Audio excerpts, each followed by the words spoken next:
And we're back in Grenada, and there you see it, the newly renamed Karani James Athletic Stadium. That was changed just about 10 minutes before we came to air, and Karani James, a native son, Otto, who went to the Olympic Games and did this nation proud in a big-time way, just had the stadium renamed for him by the Prime Minister. What a moment that was.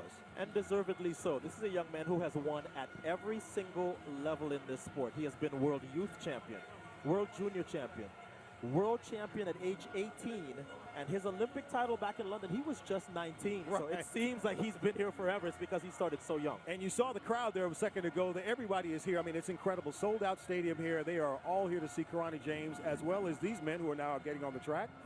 The next race is the men's 110-meter hurdles. The guys still kind of getting some water and getting themselves ready to go.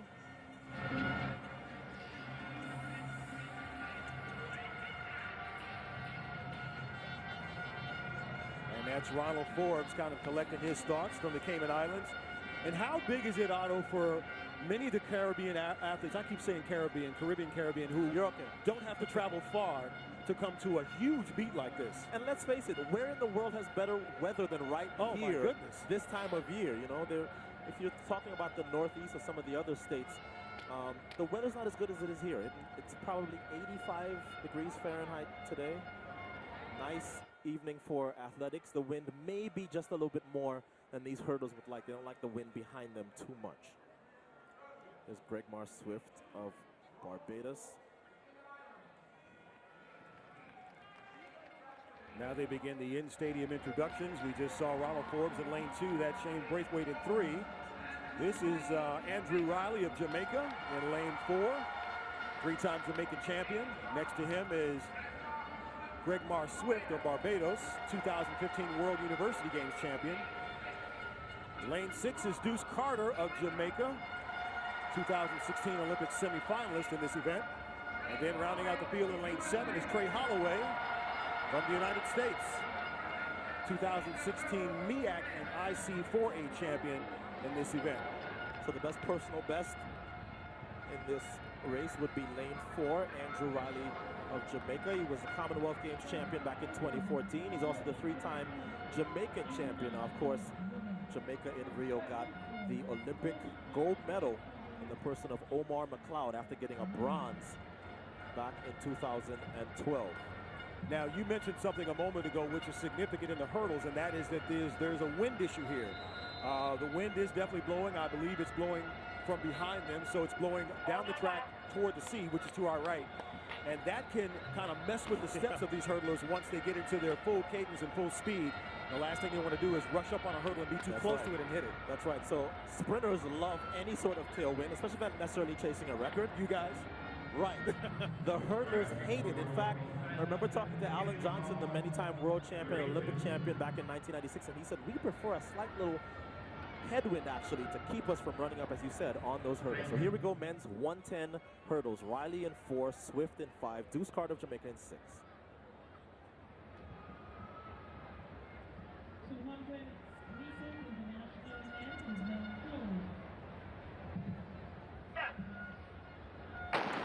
And despite all the noise in the stadium, affairs done in the men's 110-meter hurdles. And that is GREGMAR Swift in the blue, who is moving well. Now Andrew Riley, Jamaica, coming on.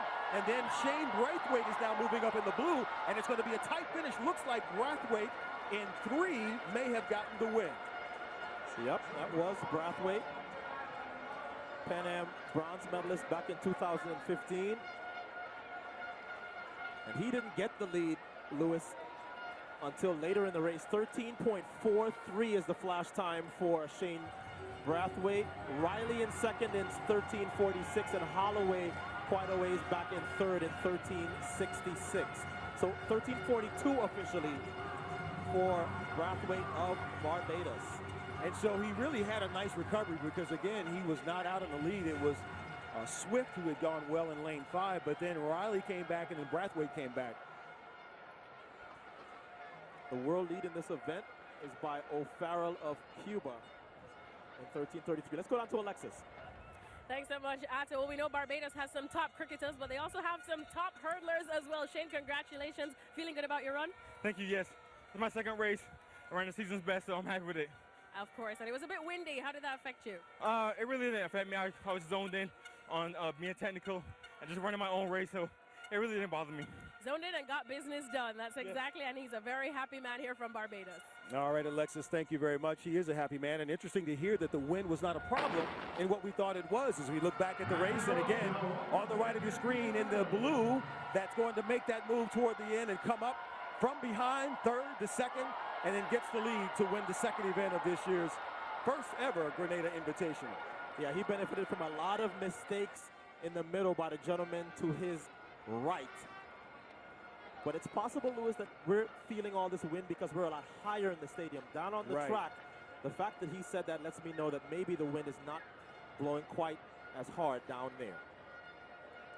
See the gap between Riley there and Brathwaite of Barbados. Here's a head-on shot.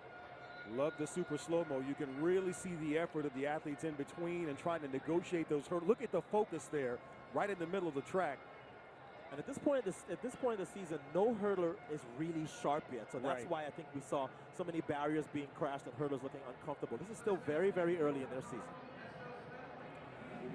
All right, so the men's 110-meter hurdles are in the books. And it was Shane Brathwaite who came from behind from Barbados to take the lead.